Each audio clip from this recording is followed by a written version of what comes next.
Good morning, everyone, and thank you for joining the EDC Coffee Chat. We appreciate you joining us and your time today.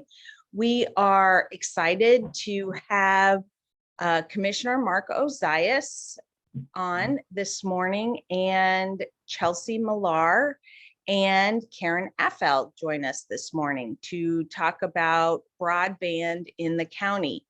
As I'm sure all of you understand, this is an incredibly complex subject with multiple methods of receiving broadband from, copper lines, the phone lines that some people have, like me, a whopping 5 megabytes per second or megabits per second, that kind of thing, to fiber in the ground, which I think is the gold standard. And a lot of our communities are unserved or underserved.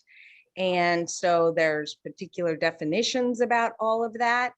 And so we have these 3 burgeoning experts. I say that because this is not their formal industry. They are,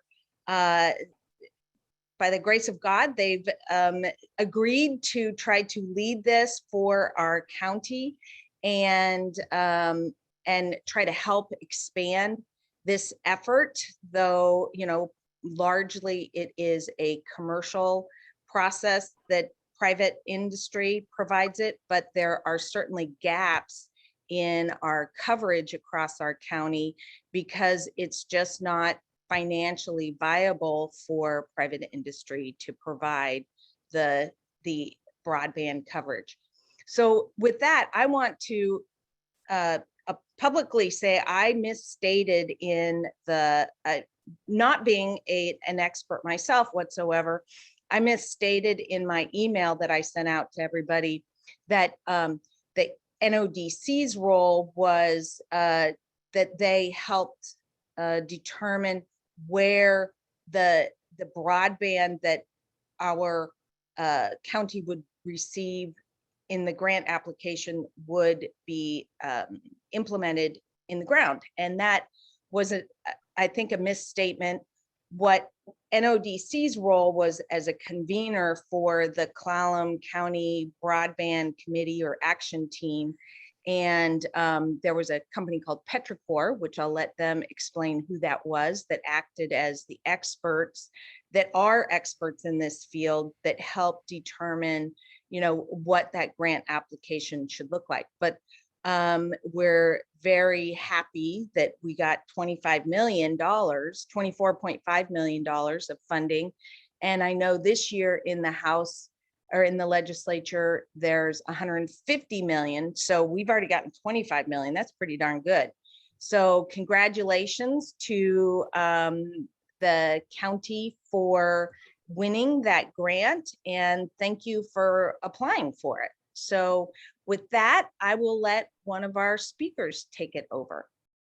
Great. Thanks, Colleen. I'm going to go ahead and take just a brief moment here at the top to say hello to everybody, and thanks for your interest in this subject. As Colleen noted, it is definitely complicated, and we'll do our best to try and sort out some of the details for you today. Really, if we were to distill the last few years of history into about 30 or 45 seconds, way back, I guess, in 2019 or 2018, the NODC, our regional economic, federally designated economic development entity, hosted a convening around rural broadband because we knew it was important. We knew it was a need in our community. We knew there were a lot of players and there was no clear lead. And so the initial effort was to try and figure out, well, gee, what should we do? How should we organize? And how do we move forward in this arena? And stemming from that initial convening arose the Broadband Action Team, which you heard Colleen just reference.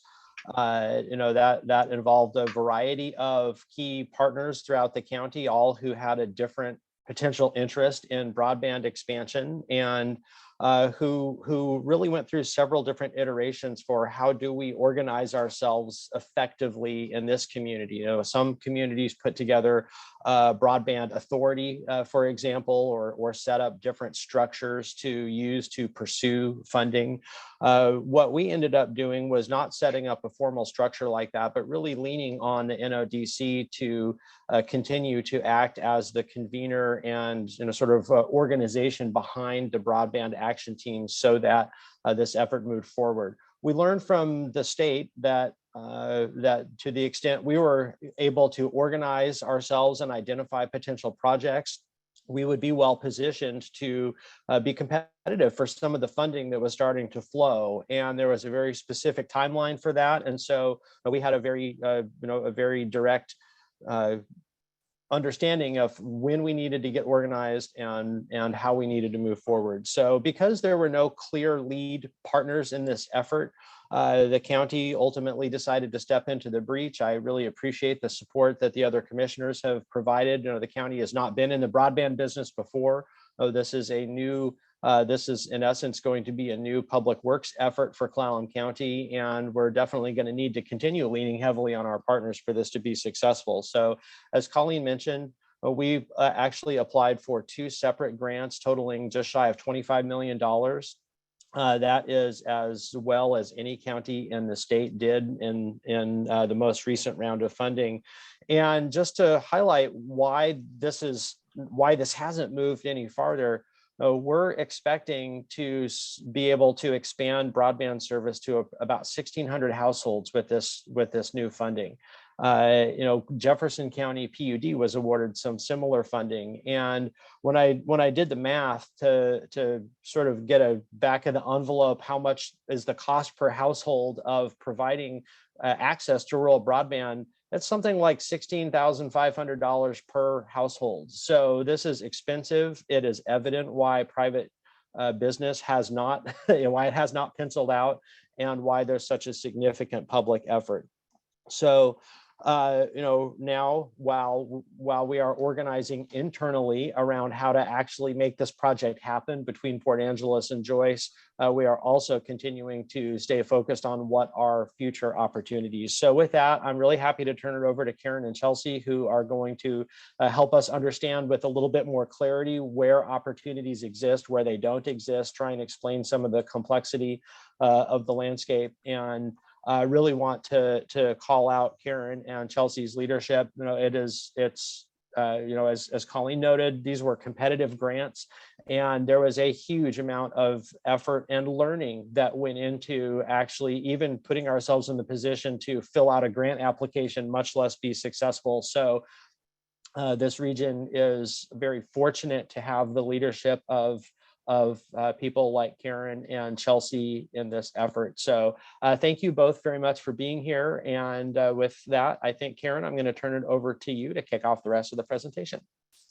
Great. Thanks, Mark. And Colleen, thanks very much for giving us this opportunity to talk about broadband, about this project specifically, but also about what some of our constraints are and kind of the context of what we're working in.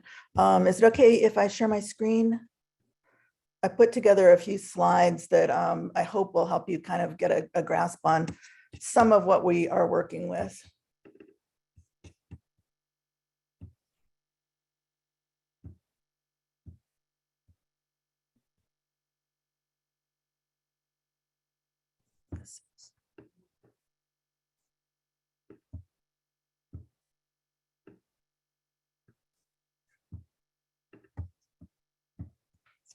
Okay, can everybody see that?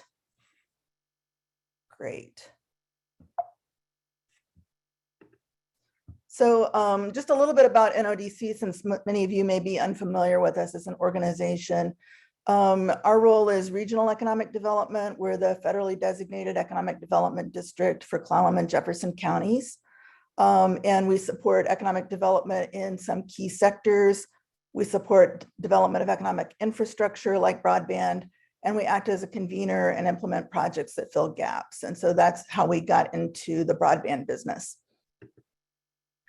As Mark said, this has been quite a long effort.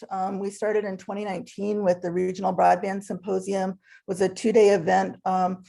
We actually had to shut off registration because we exceeded the capacity of the building that we were using, the Red Cedar Hall at Jamestown.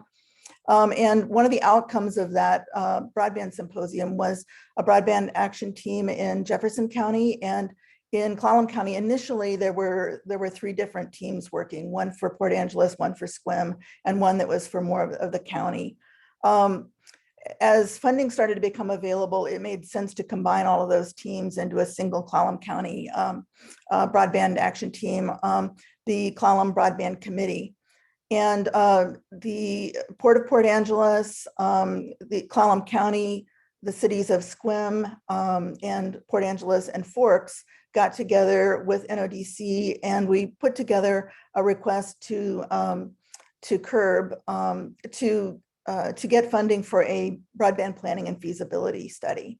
That was successful, and we hired CBG Communications to work with us on completing that study. There were public meetings, which was kind of a trial during COVID. We couldn't meet in person, but it was a long process, and we ended up with a broadband planning and feasibility study completed in April 2021, and that's actually available on NODC's website if anybody's interested. NODC has continued to coordinate the Clallam Broadband Committee, and it is expanded from that initial core of government entities to include the Port Angeles School District, Peninsula College, North Olympic Library Service, Jamestown's Clallam Tribe, Lower Elwha Tribe, and others come in periodically. The broadband team worked with consultants to identify projects that could meet funding requirements and serve the highest number of households. And Colleen mentioned petrichor. Petrichor is an interesting entity that it's a limited liability corporation that was formed actually by a group of ports, specifically to work on broadband issues. So they have a great deal of expertise, and they've been very, very successful in getting projects funded across the state. So broadband grants have a number of requirements for applications, and these pieces are true for pretty much any broadband grants that are available, whether they are state grants or federal grants. There is no funding for projects in areas that have already received federal funding for broadband. Projects have to serve unserved or underserved areas, and projects are scored additionally on criteria such as the number of low-income households that will be served, the total number of households that will be served, a whole range of additional criteria. And the definition of unserved and underserved has changed. It initially was you were unserved if you had less than 25 megs per second download speed and 3 upload speed. The state has moved the bar on that to 100, and it's 100 symmetrical. So, so that's a much higher bar to reach. You might get to 25.3 with some wireless services, but you're not going to get to that 100 mark with existing technology through wireless. So it really shifted the game to really needing to focus a lot more on fiber. So I'm going to show some maps here. This is a map of Clallam County. Port Angeles is here. Port Townsend's over here. This is the SQUIM area here. This is a map of who has received federal funding from the Rural Digital Opportunity Fund, or RDOF. The areas in green received federal funding to do broadband development at and above that threshold mark of 100. The areas in red, those went mostly to Starlink, and that's a lower speed. So we are allowed to apply for funding for areas that are in red if they meet other criteria, as long as we're going to exceed the speed that is being offered there. We cannot apply for funding in any of these green areas. Lumen, formerly CenturyLink, has received funding to expand broadband into those areas, and they have a 6-year window to do that development. So some things to note: 112 runs along here, 101 runs along here.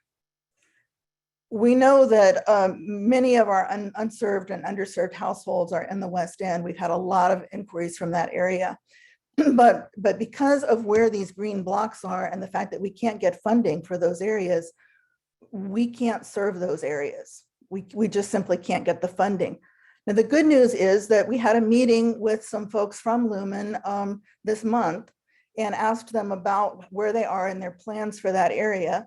And they said that they do have every intention of extending broadband service with fiber to the home in those green areas. And they're looking at a window of, of 2 to 6 years on that. So if indeed they do that, that's really good news for all of those areas.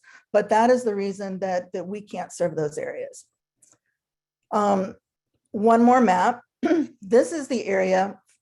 This is a map of what the FCC defines as unserved and served in our area. All of these purple blocks are considered served. The definition that the FCC uses for served is, is there a provider who says that they are serving that area and has an advertised speed, not an actual speed, but an advertised speed above the threshold.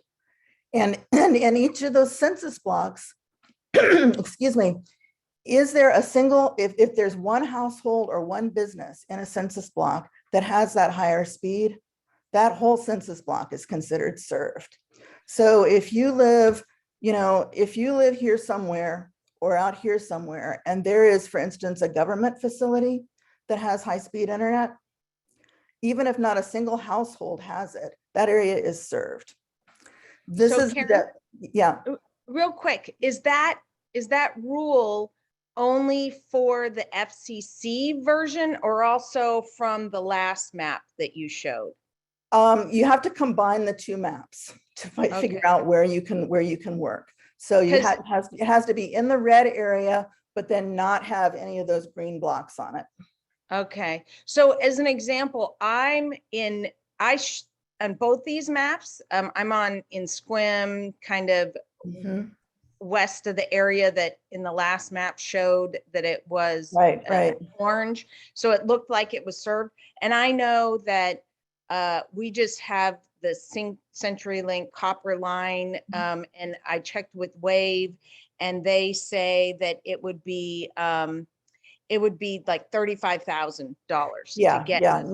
So how can I find out who claims that they're serving our census block, or how could anyone do that? And then like which government entity or which entity supposedly has service in that census block?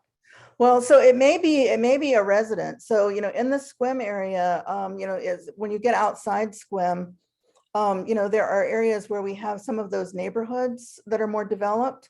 Those they may be served by Wave. Okay.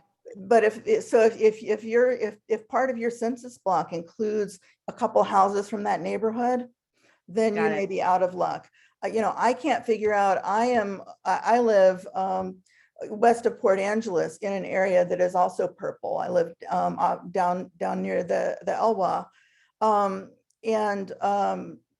and there's no service in my area that's above. I have a wireless radio that's 85 feet up in a Douglas fir, and that is how I get my internet, and it never gets above that 25 threshold. So the FCC knows these maps are inaccurate. Everybody knows these maps are inaccurate. The problem is they don't have a better standard. And so they're supposed to be redoing these maps. There's supposed to be new maps coming out. They've already said that the new maps that come out are also going to have weaknesses. So what we're in a position of, if we wanted to, for instance, provide service to some of the area between Port Angeles and Squim, where we know there isn't good service, or out in my area, I've gotten a lot of calls from people who are on Edgewood or on 101. West of Port Angeles, but east of the Elwha, lots of places there are in the same boat I am. There's really no good service. We would have to somehow demonstrate that the area was really actually unserved or underserved. And there are some ways to do that, but the state broadband office had a speed test, and we have data from that. There's another UPLA speed test. We can get data from that. The problem is there are so few data points on that it can be really hard to make the argument. One thing that is true, but that makes it harder to make the case is that some folks who are in Port Angeles or Sequim or wherever who may have broadband level speed coming into their house may have a router that can't handle that speed, or their personal equipment, their laptop, their iPad, whatever they're using may not be able to handle that speed. And so the speed test will show a much slower speed, even though the provider is actually providing high speed. And so that argument gets made as well, that, oh yeah, no, we're actually providing that. Well, we know for a lot of the county, it's not true. There really isn't good service there. But for the purposes of applying for grants, we have to be looking at, we looked for the first project for the lowest hanging fruit. And so we looked for an area that was definitely in the red, and that, if we go back, oh, wrong way, that also didn't have green on top of it. And that was what we used petrichor for. Not only did they overlay these two maps, but they also pulled in the data for the number of households, the socioeconomic data, anchor institutions like schools and libraries, and all of that. And so all of that kind of went into a map, and they kind of did the analysis and said, this is your most likely spot. This is the sweet spot for your first grant. Where we think you can get funded. Mm-hmm. Got it. So Jim Stuffer has a question. Jim? Yes, thank you. And thank you, Karen, for this report. When I look at the other map there, and I'm thinking of school districts, and so I see Nia Bay, which is portion of the Cape Flattery School District, but the other portion of it, Clovelland Bay, is not served. And then going down there, I see La Push, and then continuing on down the Queets Clearwater. Mm-hmm. And then back over to the right is where Brennan and Quilcene, and seeing those as those are challenges, I know, because of working with them, of getting services for all of our students. And then I think of a project here in Sequim. It's a chunk of land, and it's in the Sequim city limits. And I know Matt is on here, but there's a chunk of land going down North Blake Avenue, then borders Carrie Blake Park, which is, I think, East Washington Place Road, goes over to Rutherford, back south on Rutherford to West Sequim Bay Road, and that is a broadband desert. That area also serves as has functioned as large community events, is going to be used during the Cascadia exercise in June as a community emergency shelter area type thing. And I know that it's a quote $16,000 to connect to, at that time, the company formerly known as Wave. And that's just such a astronomical fee to think of 16,000 to plug in. And so, but again, thank you for all this work and these slide presentations. Yeah, and that's the struggle, you know, to be competitive for the grant applications, we have to serve a certain number of households. And many of the areas where we know service is needed, either, you know, it's too small an area to compete for the grants, or it's shown as served. And we have to figure out, how do we document that we're unserved? One resource for the tribal areas, in addition to you know, to the fact that CenturyLink, Lumen does have a commitment to provide service to La Push and out to Nia Bay. is that NTIA has funds available just for tribes, and and all of our tribes, I think all of the tribes applied. I know that Lower Alaskalam applied, Makah applied, and I think the others did as well, from what I've heard. So they're still waiting to hear whether they got any funding, but that may improve the situation there. So Karen, yeah, real quick, those green areas that are shown, is that all CenturyLink that got that is all funding? CenturyLink. That is all All CenturyLink. Okay. Yes. So Wave didn't, or formerly Wave, didn't, They didn't. yeah. They didn't compete in the auction. Okay, got it. Okay. Yeah, we are almost all of it is the green areas are entirely CenturyLink Lumen. The red areas are either Starlink or I think Viasat got a few. And it looks like Mark Lane has a question. Yes. Mark? Curious whether the areas marked in green that are designated CenturyLink, do homeowners have the ability in those areas to go the Starlink route? Obviously, Starlink had its formal launch, I think, in October of last year, and looking at their upload and download speeds, it's certainly I think an attractive option for a lot of people if they're able to do that. I just again, I'm thinking of it from the standpoint of folks who are living out there that may not want to wait 2 to 6 years for CenturyLink to get its act together and actually get service out there. Do they still retain that option to be able to go that route? Yes, it doesn't. No consumer is obliged to use CenturyLink or Lumen. And if you're in a red area, you're not obliged to use Starlink either. You still have the ability to use a wireless provider or Starlink if that's available to you. And I think Starlink has provided a really good option in some areas. Some other folks have found that if you live in an area that really is heavily wooded or that's in the shadow of a mountain or a hill, you still may not get good reception with Starlink. It may be better than traditional satellite, but so there have been some issues with that. But as long as you can get kind of a clear line of sight to the sky somewhere, Starlink is a pretty good option. There's a high upfront cost, and I understand they're raising their monthly fee as well. But we don't have a lot of options, so it certainly can be a good option. Yeah, I was just thinking, from a cost of a hookup, when I hear $15,000, $16,000, that can certainly go a long way, towards buying not only the equipment through Starlink, but would buy years of service. Yes, it would. I personally signed up for Starlink, and I unfortunately waited, right when they came out. I should have signed up, and I waited. And so I'm still waiting. And I know some people got it and they love it.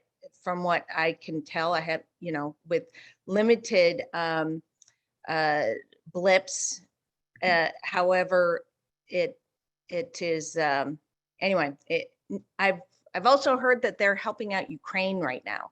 So I get it, that Ukraine would be more important than serving me, certainly.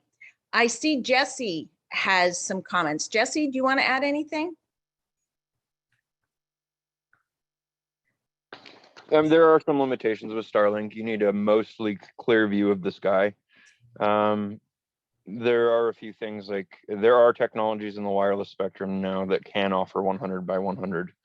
There's 60 gigahertz radios that have a 1 gigabit input to them, and then they can serve 8 customer units at 100 by 100. And Jesse, are you with Nicola? Is that right? Yes, I am. Yeah. Okay. So yeah, he's got some expertise there. Yeah. Well, that's good to know.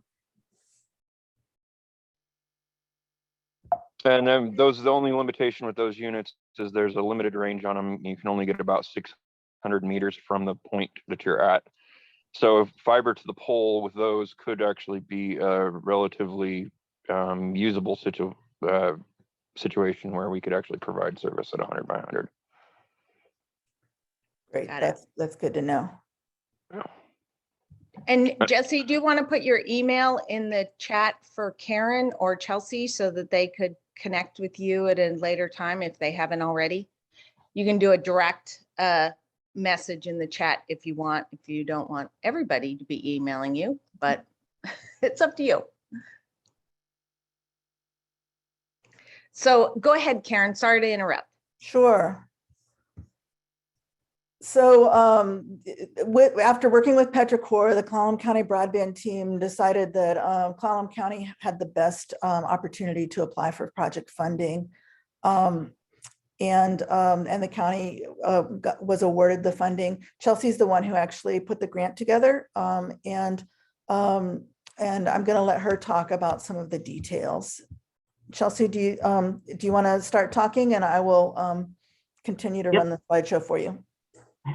Yeah, so the county applied for 2 grants and were awarded the funds in January of this year. So the amounts that were stated at the beginning have actually been updated. So we received $4.5 million from the Washington State Public Works Board for this first portion of the project, and then we received $16.07 million from the state broadband office for the second portion. So in total, about $21 million.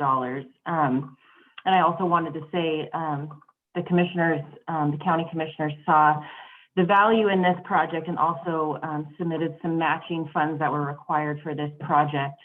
So that was super wonderful to have even additional funds be allocated for the broadband projects. As we mentioned, it will be about 1,600 households for these broadband projects. We're just labeling it as one broadband project from 2 sources of funding. And it will begin kind of at the Highway 101, Highway 112 junction, which I think on the next page, we have a picture of the map. If Karen, if you want to go to that, I think that's the next page. Yes. So this is the project map. So this was created by our GIS team at the county, taken from petrichor's map that they created for us to submit for the project. So the project begins at the Highway 101, Highway 112 junction, and does serve a few roads off Highway 101, and then serves a lot of Highway 112 until about Reynolds Road, I think, which is just before or after the Wire River.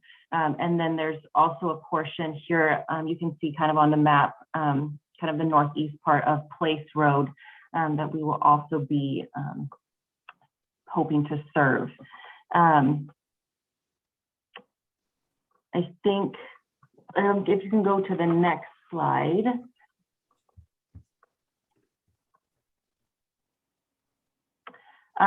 So at this point, we're kind of in a waiting game. So we're still waiting for both the Washington State Broadband Office and the Public Works Board to send out contracts for us to review. They are also very short-staffed, very new staffed for both groups. So we're still waiting for that. So we're kind of in a limbo phase right now. However, we are trying to take some steps in our own, in the county. So we're working with the Public Works Department, who will be overseeing this project. We're hoping to hire a broadband consultant to kind of walk us through this process, because again, this is not our area of expertise. And then we do plan to issue a request for proposals for the project development, hopefully coming in the next few months. Again, still waiting for those contracts from both Washington State Public Works Board and the Washington State Broadband Office. Our hope is to be completed in the next 2 to 3 years. Again, waiting. It's all kind of a waiting game. There's a lot of funds that were handed out to everyone for broadband.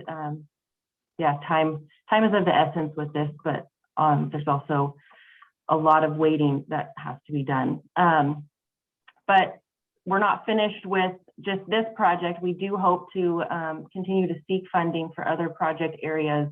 The Broadband Action Team still continues to meet, and we still continue to seek funding and potentially find other areas that are unserved or underserved that we can provide broadband access to. So.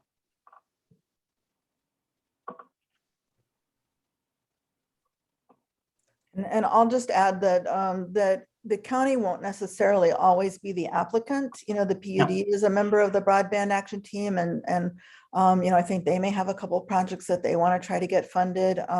So it's you know, it's going to be whoever makes the most sense as the lead will be who will move forward with the application.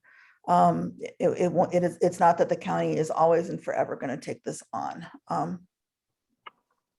Got it. And in Jefferson County, recall Mark saying that they received about the same amount of funding as our county. Is that right? Or by population pro rata? No, they received not the same amount of funding, but when I did the math on the cost per household in our county, I thought, man, that's expensive. Are we unusual? And when I did the same math for other counties, I found that we're not unusual, that it's just very, very expensive to provide this kind of infrastructure. And I saw Jim McIntyre had a question in the chat about who will own the broadband infrastructure and whether eventually the retail cost, the retail service cost might be subsidized at all. Karen or Chelsea, would either of you like to take that on? Go ahead, Chelsea. I can answer the part about owning the broadband. So the county, it is required in the grant that the county has to own the fiber for the first 25 years. And then after that, it can kind of go to an ISP. But for the first 25 years, the county will own the fiber.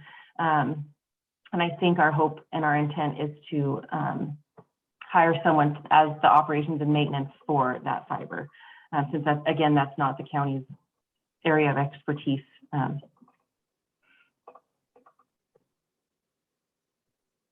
And so did Jefferson County PUD apply for the grant funding that they received in Jefferson County?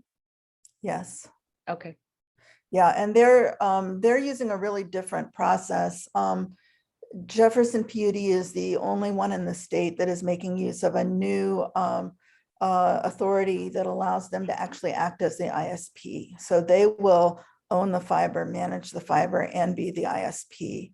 In Clallam County, this project is going to be a dark fiber project, and multiple ISPs can provide service on the dark fiber. So we expect that there will be several ISPs there are several that have expressed interest in being that end provider. And so it doesn't have to be just one, there can be several. So Karen, do you mind explaining, so ISP, internet service provider, but then also dark fiber versus lit fiber and what that means? That one is more of a struggle for me, to be honest. But in the case of dark fiber, my understanding is basically just the fiber is there, and then you know, the fiber has multiple strands in it. And rather than the owner of the fiber basically lighting up, having the software and the technology that, you know, that lights up the fiber and makes it operate, the individual providers will take that on. So that you can, so instead of like the PUD's model in Clallam County is lit fiber. So they have the fiber, it's lit, and then folks can lease some of that fiber from the PUD, but it's at because the PUD is covering that cost of lighting and managing the fiber. You know, there's a fee involved with that. With dark fiber, each of the providers does that for their own service, but so the cost to them for the lease is a little bit lower. So if I'm a homeowner, say in that Place Road area, and I could access this dark fiber that the county has installed, would I be able to choose any internet service provider, or is there just one that the county will work with? How will that work? Or do you know yet? It depends on how many providers sign up. Okay. And providers may decide that they only want to work in certain neighborhoods. So there may still only be one provider available in a particular neighborhood.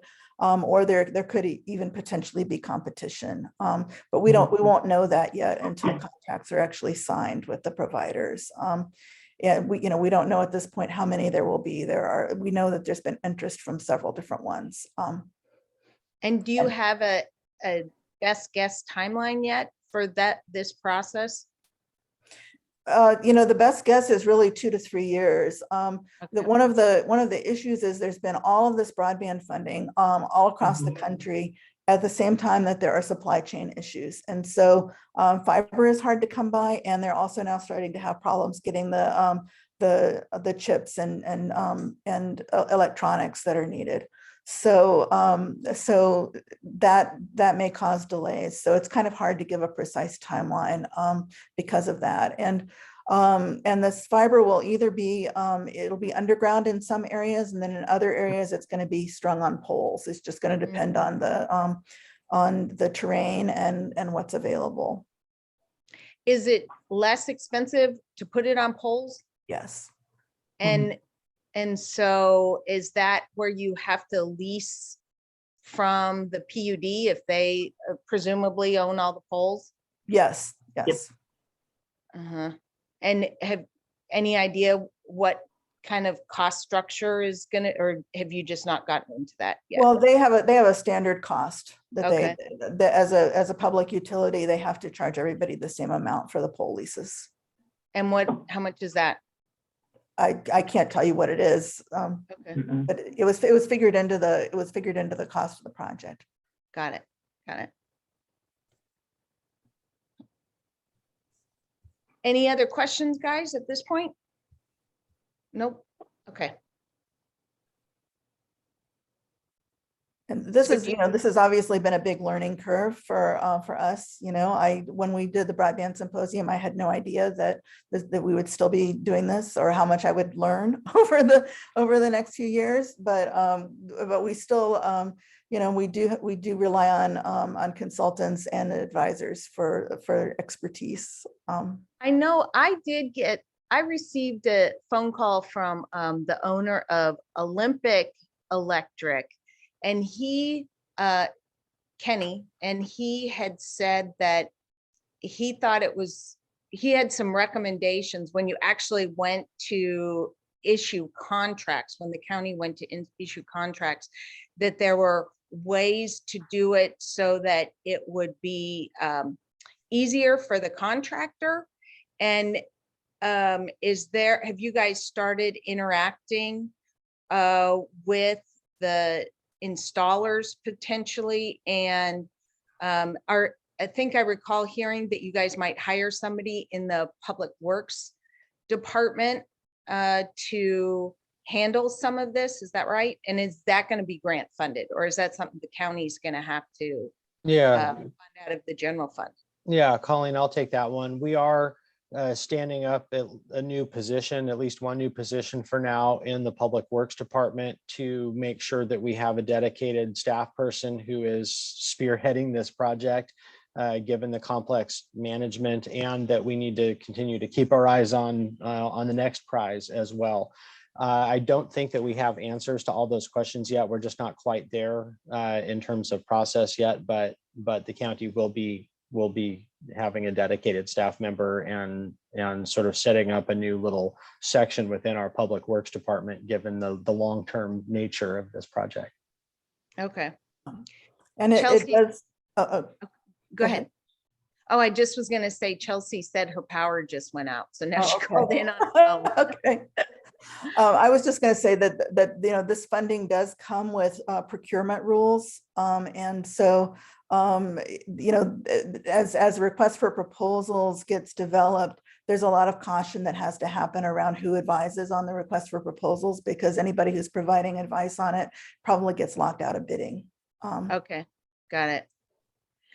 The recommendations were around using the small works roster, and if it gets structured in such a way, then only really large companies could do the work that wouldn't be local. But if you I think I got this right. If it's done in phases and by geographic areas, then smaller companies locally could respond.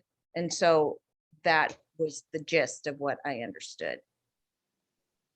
No, Colleen, I'd say that's really, that's helpful to know. And I am certain that we want to keep that in mind when we start to get organized for that stage of the process. Hopefully we can front load that conversation to make sure that we're organizing in the way that will provide as much opportunity for local businesses to engage in this work as we're able to.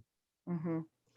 And Mark Lane, the CFO of the county, said indirects charged to the grant would likely be the source for funding the position. Yes. That's good. Yes. That's good. But as Chelsea highlighted earlier, the commissioners did dedicate a significant portion of our ARPA dollars for the match for this project as well. So while the grant does come with dollars to help support the work, we've also made a significant and intentional contribution of our ARPA dollars because we recognize what an important priority this is for our county. Mm-hmm. Mike McAleer asks, is this a prevailing wage project? I'm sure the answer is yes, because it's state dollars, so you have to follow prevailing wages. Yep. But what our port is realizing is that, we have a lot of equipment and we have staffing, and in a lot of our projects, we're now trying to ready some of the projects using our own staff to try to keep the costs low. So I'm sure that's not how it was, the estimates were created, but that's certainly something that our port is now trying to do, because in the end, at the port, we have to lease the properties at market rate. And so if it's all prevailing wages, then the project becomes too expensive, and the underlying economics don't make any sense. So was that it for slides, Karen? That's it for the slides. I just realized we didn't answer Jim McIntyre's question about the retail cost and subsidy. And there is no funding, to subsidize the retail cost, other than the fact that because the infrastructure is being entirely subsidized, that is going to reduce costs. But one provision of the funding is that the providers will have to participate in the federal program that subsidizes broadband for lower income consumers. So I think that shifted from being $50 a month off to being $30 a month off. So depending on what the ultimate retail cost is, it may still be a little expensive for folks, but that is a proviso. That's good. That kind of layering different programs. Mm-hmm. Yeah. Uh-huh. That's good. I was just trying to get a sense of the answer to the in for a penny, in for a pound question here. What's the steady state view of this thing here? So that's good. Appreciate it.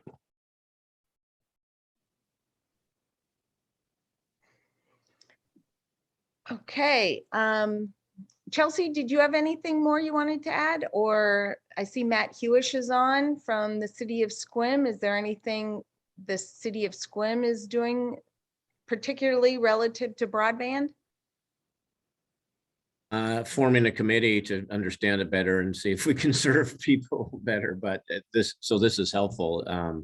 And Anthony's our kind of head of IT, and he's on several of your committees trying to make sure that we're talking to all the right people and supporting whatever strategy makes sense for the region. Yeah. By and large, is it true though that within the city limits, people are generally well served? Is that a fair assessment, or am I making an assumption?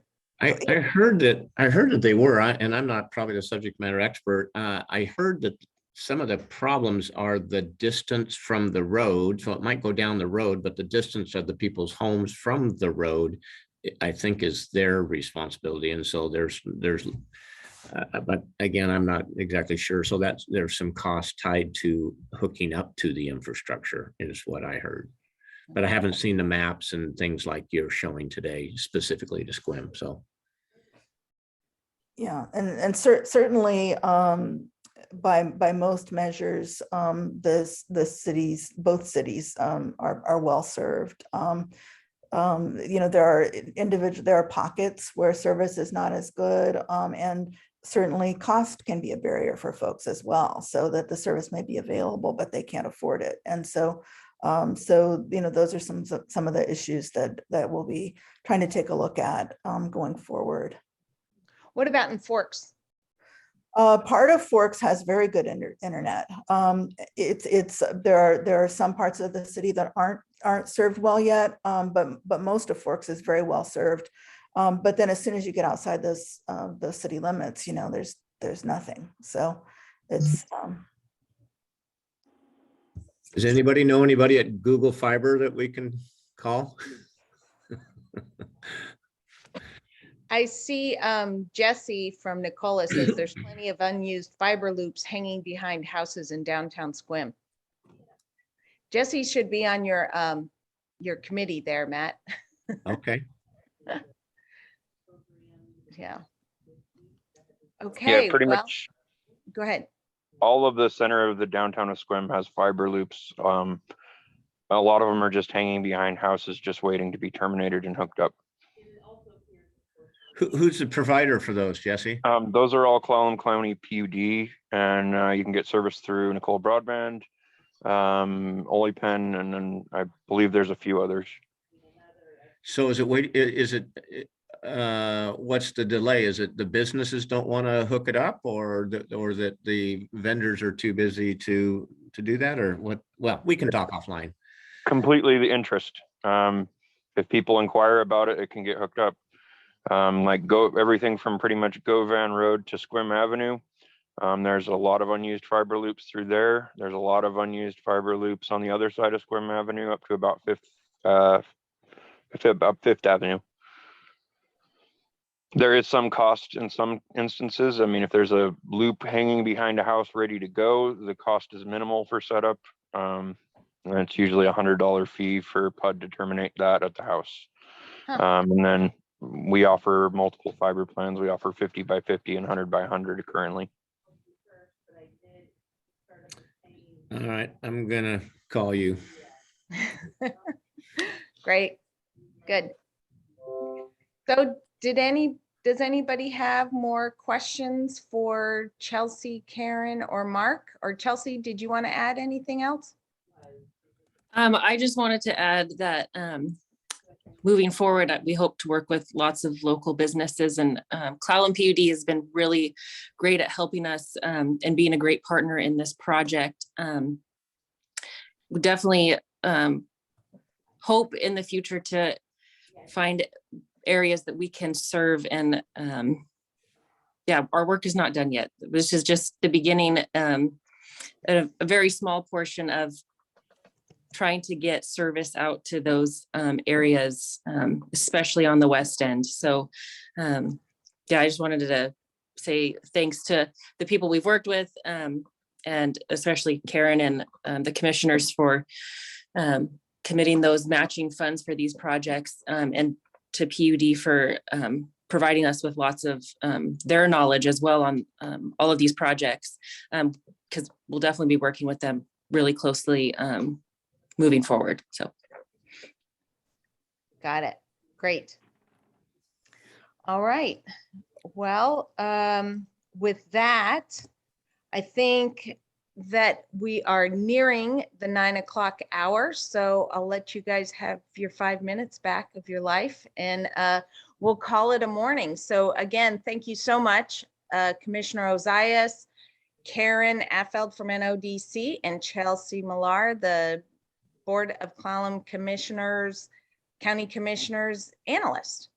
Thank you very much for joining us this morning and sharing the exciting news and the complications that all involve broadband and trying to get the funding and the infrastructure out there to households.